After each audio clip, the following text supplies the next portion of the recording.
Retrouvez chaque vendredi à 12h30 les meilleurs gérants de la place autour d'Hubert Tassin sur Décideur TV. Bonjour les décideurs de la gestion, vendredi, fin de matinée, nous faisons le point sur l'actualité de la semaine, économique, financière, éventuellement même des sociétés cotées. Les analyses sont poussées, les stratégies revues, et puis dans l'émission les décideurs de la gestion s'engagent des conseils que vous pouvez consulter sur le lien voisin, les conseils précis sur des axes d'investissement ou d'arbitrage. À côté de moi, Franklin Pichard de Barclays Bourse. Bonjour Franklin. Bonjour. Alors, on commence par l'actualité. Alors encore une belle semaine, je dirais une belle semaine des banques centrales. Le magicien qui était cette semaine non pas Super Mario Draghi, mais Ben Bernanke a tapé. On retrouve le plus haut à Wall Street. On monte de presque 20% depuis le début de l'année sur les valeurs américaines. Ça va durer tout l'été, ça ? Alors écoutez, tout l'été, on ne va pas aller si loin que ça, hein, même si on ne va pas faire un point d'ici là, mais en tout cas, là pour le moment, la période va être vertueuse puisqu'on n'attend plus de grandes réunions avant la fin du mois. Donc si l'été devait s'arrêter le 30 juillet, c'est d'ailleurs un petit peu ce qui justifie ces hausses aujourd'hui. Oui. C'est qu'après avoir eu les déclarations de Ben Bernanke et celles de Draghi et autres, on est dans un scénario où il ne va pas se passer grand-chose d'ici la fin du mois. Donc on a une dizaine de jours, on a une petite fenêtre de tir pour voir ces marchés. Il faut bien le préciser aussi, hein, les volumes sont anémiques. On n'a pas grand-chose. À Paris, les volumes sont anémiques, mais c'est un peu la même chose. C'est un peu la même chose, pareil. Alors partout, alors c'est vrai qu'on est le seul driver actuellement, c'est la saison des publications, des résultats. Donc ça, c'est vrai que ça milite en faveur. Alors voilà, aux États-Unis, on est en plein dedans. En France, on publie plutôt des chiffres d'affaires pour le moment, semestriels. Alors aux États-Unis, vous avez un peu regardé, j'imagine, la tendance ? On a regardé la tendance, alors un petit focus juste sur le SP500, on a eu 81 publications pour le moment d'entreprises. 70% ont fait mieux qu'attendu sur les bénéfices enregistrés.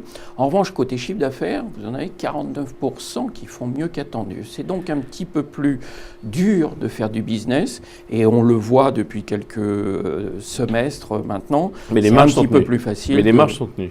Mais exactement, voilà. C'est-à-dire que les entreprises, finalement, préfèrent sauvegarder leur marge que de faire du chiffre d'affaires aussi. Il y a un peu d'arbitrage. Oui, il y a de l'arbitrage en ce sens qui se fait, tout à fait. Et dans les secteurs, c'est un peu partout. Bon, il y a eu Intel, qui est toujours un indicateur avancé, qui a fait un peu peur au marché, mais... Oui, alors il n'y a pas qu'Intel, hein, il y en a d'autres qui ont fait peur. Il y a Intel, il y a Microsoft, il y a eu Google, il y a eu Facebook, qui ont eu des performances un petit peu en deçà de ce que le marché attendait. En revanche, on a eu la bonne surprise d'IBM, où là, effectivement, ça a été un des moteurs il y a 2 jours pour emmener un petit peu les marchés. Et alors la fameuse consommation, Johnson & Johnson, Coca-Cola, c'est moyen parce qu'on attendait beaucoup mieux. Oui, c'est moyen parce qu'on attend. Oui, voilà, c'est ça. Parce que finalement, tout le monde, à travers les déclarations de Ben Bernanke, on regarde les 2 indicateurs qu'on regarde, à la fois c'est la consommation des ménages et puis forcément les fameux chiffres liés à l'emploi, hein, les créations, les inscriptions au chômage, etc. Et là, effectivement, on s'attendait à quelque chose peut-être d'un petit peu supérieur, donc une déception toute relative. La déception relative. Donc globalement, c'est plutôt pas mal. Oui. Voilà ce qu'on va retenir. C'est d'ailleurs tellement pas mal que quand on regarde les indices, ils sont au plus haut depuis 13 ans. Voilà. On regarde le non seulement Nasdaq, c'est bien, les niveaux de 2000. Oui, on a retrouvé les niveaux de 2000, on est au niveau record, etc. Alors, on a une bataille boursière un peu particulière sur Dell. D'abord, qu'est-ce que vous pensez de l'affaire ? Et est-ce que les opérations financières vont être un boost pour les marchés, les grosses opérations financières, pas les petites ? Alors, les grosses opérations financières, ça fait maintenant quelques mois qu'on a eu des grosses opérations. Elles avaient commencé à la fin de l'hiver et dès le printemps. Elles continuent, on voit que ça ne faiblit pas véritablement. Concernant l'affaire et la bataille sur Dell, on voit c'est un PDG fondateur qui essaie de racheter, on lui met des bâtons dans les roues. Bon, on va laisser traiter le dossier. Il y a une question de prix. Il y a un moment, il faut sortir son chéquier et puis voilà quoi. Mais en revanche, les entreprises ont du cash d'une manière générale et elles hésitent moins à le mettre dans des opérations parce que les comptes sont plus clairs, parce que beaucoup de choses. Oui, voilà, c'est ça. on a vu pendant les quelques années qui viennent de s'écouler, les sociétés, et on le redisait à chaque fois, c'était le dénominateur commun, des liquidités très abondantes dans les sociétés, mais qui craignaient une chute brutale, une récession, et qui préféraient donc faire face à des jours peut-être moins bons, et qui du coup n'utilisaient pas ce cash. On voit que la situation se détend, on voit que tous les indicateurs économiques sont globalement en amélioration. On a eu la fête de Philadelphie, les indices de Philadelphie encore cette semaine, et qui étaient très très bons. Donc on voit que là, effectivement, les entreprises se disent que la pente est vraiment ascendante et qu'on peut commencer à utiliser ce cash aujourd'hui. De toute façon, on dit toujours que les opérations financières, c'est quand les marchés sont hauts qu'elles se font. Elles se font rarement dans les bas de marché. C'est vrai, c'est vrai. Bien, alors, deuxième chapitre, l'actualité des valeurs. On commence avec Vivendi qui nous a réservé une petite surprise en annonçant ou en dévoilant le fait qu'elle avait une offre pour Universal, qui pourtant est une affaire compliquée, hein, puisque c'est la fin du disque, etc. C'est les téléchargements. Oui, et effectivement, on a eu cette annonce révélée un mois après, quasiment par la presse, sur SoftBank, le japonais, donc, qui aurait essayé de racheter Universal Music. Bon, là encore, on n'a pas dû s'entendre sur le prix, je pense. On n'a pas beaucoup plus d'informations dans les médias. Moyennant quoi, on voit que le parcours de Vivendi est toujours assez volatile. C'est-à-dire qu'il y a eu un net rattrapage, avec l'entrée de Bolloré dans le capital. Voilà, exactement. Après, ça s'était calmé. Voilà, Néanmoins, tout ce qu'on peut lire à droite à gauche, on a toujours des objectifs. Selon les plus optimistes, autour de 23 €. Nous, on est peut-être un peu plus prudents, mais on maintient, et j'ai dû le répéter plusieurs fois ici, autour de 20 € sur Vivendi, donc il y a quand même un upside de 4 €.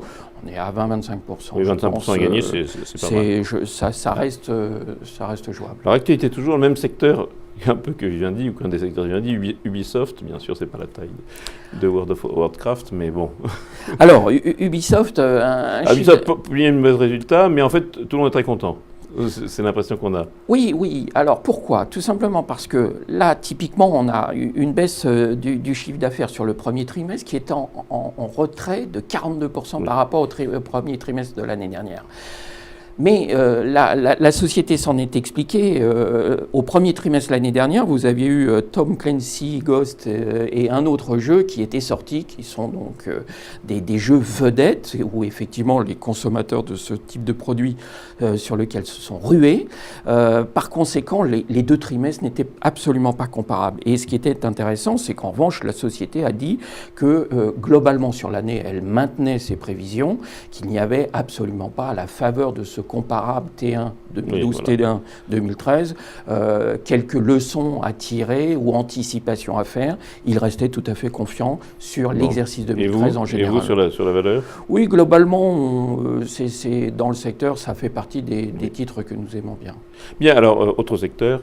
Hermès publie un chiffre d'affaires et c'est l'occasion de faire le point. Est-ce qu'Hermès est très très surcoté du fait de l'étroitesse de son marché, de LVMH, etc., par rapport au comparable, si une partie de LVMH est comparable Oui, Hermès, c'est vraiment un cas particulier, un cas à part. C'est un bout de LVMH, c'est le Louis Vuitton exclusivement. Alors, on a vu une publication, ils nous ont habitués à ça, une progression de 14% du chiffre d'affaires. Donc, alors qu'on avait un peu peur pour le luxe, que certains pans du luxe allaient moins bien en apparence. Oui, mais en l'occurrence, ceux qui allaient moins bien dans la maroquinerie, c'était LVMH qui avait un petit peu de mal à vendre les toiles chez Vuitton. On a vu d'ailleurs immédiatement la stratégie qui a été adoptée. On a remonté les prix, on a réaffirmé et remartelé que c'était du produit très haut de gamme, très haut de luxe. Donc voilà, je pense que ça a été plus un problème de communication et de stratégie et de marketing. Donc Hermès, c'est toujours Hermès, alors Hermès nous a donné l'explication, c'est qu'ils ont amélioré et augmenté les capacités de production. Donc ils ont une faculté de mieux vendre, de produire davantage. Donc c'est finalement assez mécanique, j'ai presque envie de dire, au-delà du succès naturel qu'ils ont. Donc On l'a vu, alors comme on le disait en commençant, ça reste quand même un titre un petit peu particulier, un peu à part. Vous avez conseillé de le jouer en trading plusieurs fois. Exactement, c'est ce que j'allais vous dire. On en est où là? On est au milieu du guet, autour de 260 €, dans ces niveaux-là. On achète sous les 240, on garde jusqu'à 280. Vous regardez où vous en êtes et vous voyez si vous avez envie de jouer quelque chose entre les deux. On n'a pas grand-chose à perdre. Ok. Alors, secteur également lié à l'Asie, c'est Rémi. Rémi a fait une OPE sur Oneo. Rémi a fait un placement de titre et Rémi est dans les baisses de la semaine, moins 4% sur une semaine où on est en hausse.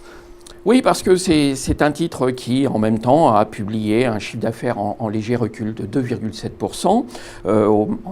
Au-delà des opérations financières, des opérations capitalistiques financières, proprement parlé, moyennant quoi nous sommes acheteurs sur la valeur. On a eu, au milieu de cette publication, avec les marques partenaires, une progression des ventes de 20%. L'Europe ne se comporte pas si mal que ça. L'autre élément, c'est qu'effectivement, les investisseurs ont été déçus par la Chine.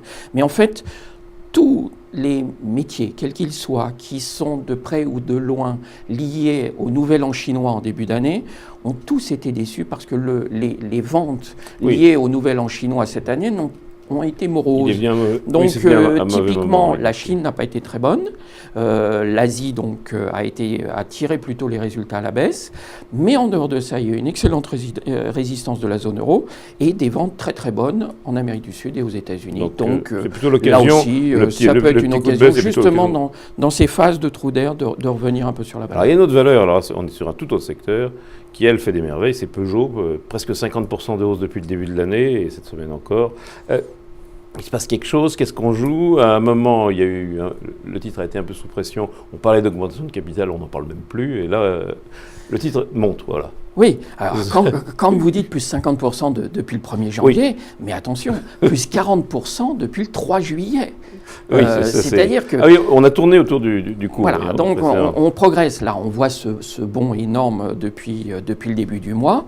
Et puis on va repasser les choses dans le contexte, on est quand même encore en baisse de 40% depuis le mois de mars. Voilà, donc voilà, une fois qu'on a planté le décor, alors c'est vrai qu'on a été dans la spéculation la plus pure sur Peugeot. On prête l'intention à la famille de vendre Faurecia pour récupérer du cash. Et puis on a sans arrêt ces rumeurs, soit General Motors, soit les Coréens, Chinois, etc. qui tournent autour du dossier. Typiquement, on pense aujourd'hui, et puis on a eu ces fameuses émissions qui ont été garanties par l'État. Donc aujourd'hui, il n'y a plus de risque sur la dette et sur les émissions récentes. Donc voilà, on a un titre qui fait l'objet de recommandations tout à fait favorables de la part de plusieurs brokers avec des objectifs autour de 11 €. Voilà, on est à 9 et quelques, 9,60. Il n'y a pas... aujourd'hui, le pire semble être derrière nous et on est animé par ces opérations et rumeurs de marché. Plutôt Peugeot ou Faurecia ou même la holding familiale d'en haut. Alors, on a le choix entre la holding familiale. Elle bouge pas beaucoup. Elle n'est pas totalement Peugeot. Pour un boursier, la holding de tête on n'est pas de la familiale. Donc entre Peugeot et la fille. Alors, entre Peugeot et Faurecia, je crois qu'on a eu l'occasion d'évoquer Faurecia ici. Faurecia, typiquement, parce que d'abord, c'est un secteur qui redémarre, tout ce qui est équipementier automobile, c'est quelque chose qui va bien. On avait pu voir que Valeo allait bien, que Faurecia va bien, que Plastic Omnium va bien, et que si, en plus, la cerise sur le gâteau continue d'être alimentée autour d'une rumeur capitalistique sur Faurecia, oui, on peut jouer Faurecia. Moyennant quoi, si on reste sur ce train et sur cette évolution, effectivement, aujourd'hui, à 9 et quelques euros sur Peugeot, il n'y a pas un risque. Ceux qui l'ont joué beaucoup plus bas, qui ont eu l'opportunité de rentrer à 6 et quelques, voire en dessous, peuvent profiter de ce rallye de 40% en 3 semaines, 15 jours pour s'alléger. Ceux qui ont une stratégie beaucoup plus long terme peuvent encore les conserver jusqu'à 10-11 euros. Ok. Alors, autre valeur qui fait parler d'elle, Publicis. qui publie des chiffres, qui publie d'abord des alliances dans le numérique à peu près tous les 15 jours. Donc, oui, donc il y a un flow. Il y a un voilà, news. Il y a un news flow qui est toujours très favorable. Là, effectivement, une alliance dans le numérique aux États-Unis et autres, une publication qui était bonne, une accélération de la croissance, une confirmation de la réalisation des objectifs 2013. Le seul décalage que j'ai pu observer entre toutes ces nouvelles, je crois qu'on a eu l'occasion aussi d'évoquer Publicis et de la jouer.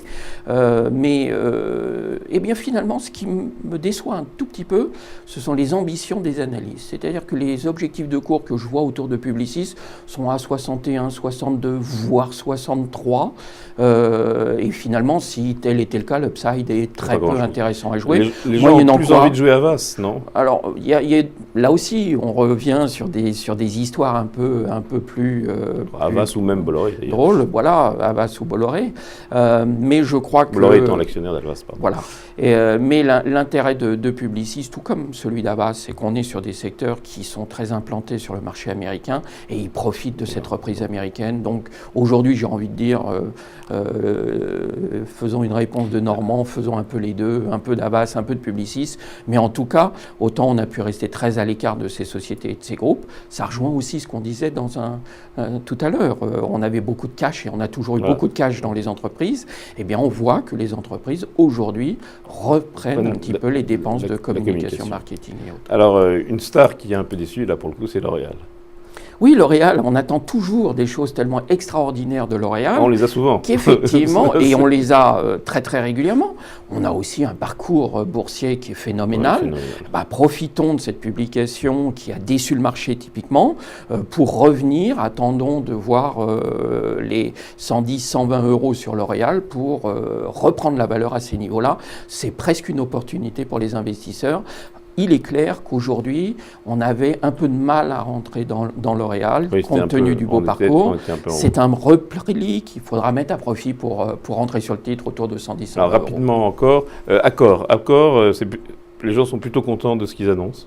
Oui, c'est là aussi un chiffre d'affaires qui progresse de 3,3%, c'est plutôt pas mal. Dans un métier où il n'y a pas beaucoup d'inflation, j'imagine, dans les tarifs. Oui, et puis les déclarations qui accompagnaient la publication étaient quelque chose de rassurant. Le taux de remplissage tant en Paris qu'en province, à l'international et autres.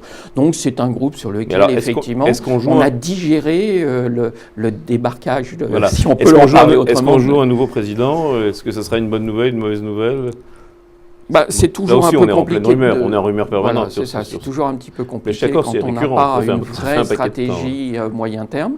Alors là, c'est vrai que ça ne doit pas se bousculer. Ça ressemble à un siège éjectable. Hein. Oui, mais non, typiquement, ce sera bien perçu quand le marché, quand on aura une annonce d'une stratégie claire et l'annonce d'un plan. Alors Carrefour, qu'on a recommandé ici souvent et vous-même. C'est la revanche sur Casino, parce que Casino est plombé un peu par son Brésil. Si on va parler de Carrefour, mais Casino, il y a quand même une très bonne nouvelle. Hein. Oui. Ça a été l'intégration de Monoprix. Oui, Monoprix, c'est tout ce qui est en ville. Ils ont la gamme, ils ont Leader Price, ils ont Monoprix. Voilà, c'est ça. Mais cette intégration qui a été faite là et qui a été annoncée cette semaine ou la semaine dernière, je ne sais déjà plus, effectivement, c'est quand même quelque chose de très bon pour Casino et sur les marges. Alors, Carrefour, c'est la revanche du perdant historique depuis des années, quoi. On a connu le pire, on a eu les pires et les plus folles rumeurs sur Carrefour. Là aussi, on a un chiffre d'affaires qui est en hausse de 2,2%. Le pire est derrière nous, les ventes se déroulent bien, c'était hors essence en plus. Donc là aussi, on y voit plus clair dans cette stratégie. Oui, le marché a envie d'avoir confiance dans le nouveau patron. Le marché a envie d'avoir confiance. On revient sur des niveaux de cours qui donnent envie. Et effectivement, on y voit plus clair. Et dans la stratégie, qui commence à se traduire maintenant, on a un petit peu de recul avec la nouvelle gouvernance. Et donc, on se rend compte que cette politique semble porter ses fruits. On n'est plus dans des stratégies aléatoires où on lançait un Carrefour Planète pour le refermer 6 mois plus tard, un changement de stratégie, de nom, d'organisation. Là, on y voit plus clair et ça plaît au marché. Bien. Rapidement, une dernière chose, les tickets restaurants dématérialisés. Alors ça paraît quelque chose de banal dans le monde dématérialisé d'aujourd'hui, d'avoir une carte à la place d'un ticket, mais pour Edenred, surtout pour Edenred et pour Sodexo, Edenred baisse de 3,5 cette semaine, il y a des gens qui se demandent si ça ne change pas le modèle, puisque y avait un gain, c'était les tickets qui ne revenaient pas. Alors que sur votre carte, votre ticket, on vous devra toujours l'argent. Oui, c'est ça. Alors, c'est effectivement, moi, quelque chose qui m'avait échappé. Je vais être tout à fait sincère, et on va être sincère. On évoquait le sujet à l'instant, et quand vous m'en avez parlé avant qu'on prenne l'antenne, ce sujet, et quels que soient les analystes que j'ai pu entendre sur cette nouvelle organisation des tickets restaurants dématérialisés, eh bien, je ne l'ai pas vu évoqué sur ce rebut. Donc, pour les gens qui en ont, ça veut dire qu'on va consommer la totalité, puisqu'on va donner sa carte, alors qu'il y a toujours des tickets qui traînent dans les bureaux des gens. Oui, tout à fait. Bon, donc, est-ce que ça aura un impact important? Je crois que le marché aujourd'hui, on a vu d'ailleurs, ça n'a pas eu d'impact sur le titre à ce moment-là. Donc peut-être que ce n'est pas suffisamment marquant, on verra. On verra. Troisième chapitre, gestion. Alors, les fameuses BRICS, donc Brésil, Russie, Chine et Inde, au jour d'aujourd'hui, on a l'impression qu'elles ont d'abord un problème de croissance, qui n'est pas le même entre la Russie et évidemment la Chine ou le Brésil. Elles ont aussi un problème de balance des paiements, et on se demande si on ne va pas avoir la double peine, c'est-à-dire l'arrivée de l'inflation à un moment où il y a moins de croissance.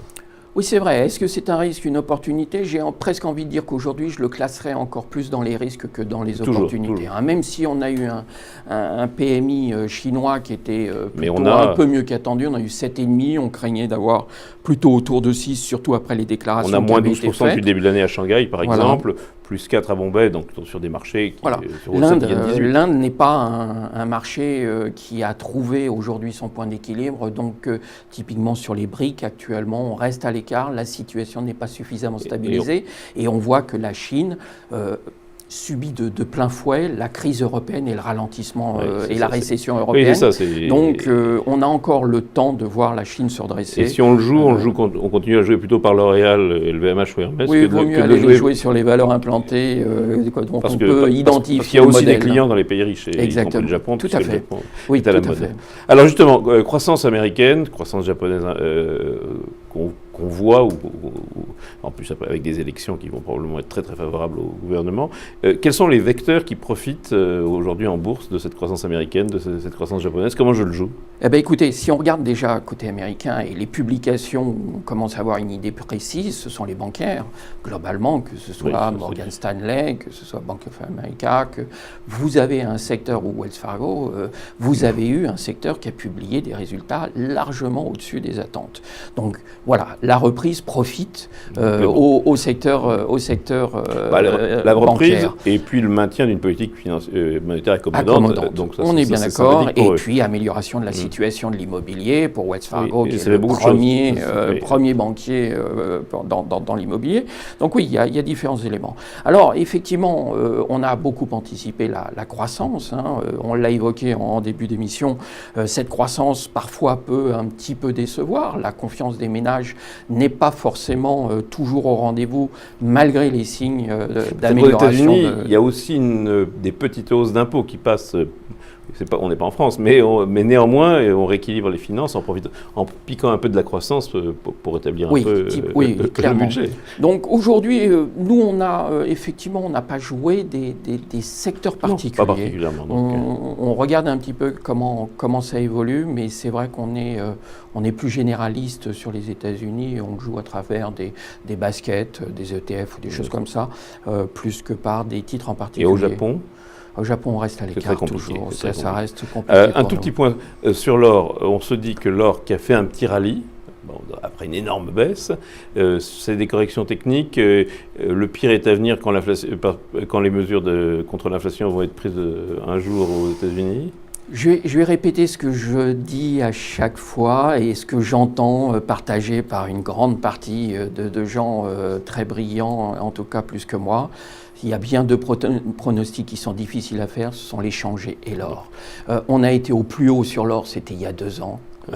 On a fait une dégringolade vertigineuse. On a eu encore un trou d'air il y a une dizaine de jours. C'est impossible d'avoir une stratégie dès lors qu'on mélange et la politique et l'industrie et la spéculation. On sait en revanche que les ETF adossés à de l'or physique ont fait l'objet de rachats importants. Donc ça reste un sujet compliqué. Alors les concepts du moment, si vous en aviez 1, 2, je ne sais pas. Les concepts du moment, j'ai presque envie de dire, le concept du moment, ça, là aussi, nous ramène à ce qu'on a dit. Qu'est-ce qu'on imagine? On imagine qu'en ce moment, tout semble m'être mis en place pour qu'on passe un été relativement tranquille. Alors, rallye, pas rallye, forte hausse ou pas, on a tout eu, on ne sait pas ce que nous réservera ce mois d'août. Typiquement, on considère qu'il faut être dans le marché, qu'aujourd'hui, on semble avoir un petit peu, à travers les discours des banquiers centraux, cantonné les risques monétaires et les risques de hausse des taux aux États-Unis pour ne pas retomber dans le fameux spectre de 94 qui avait créé cette crise importante. Donc ça reste sous contrôle du directeur de marketing Ben Bernanke, patron de la Fed.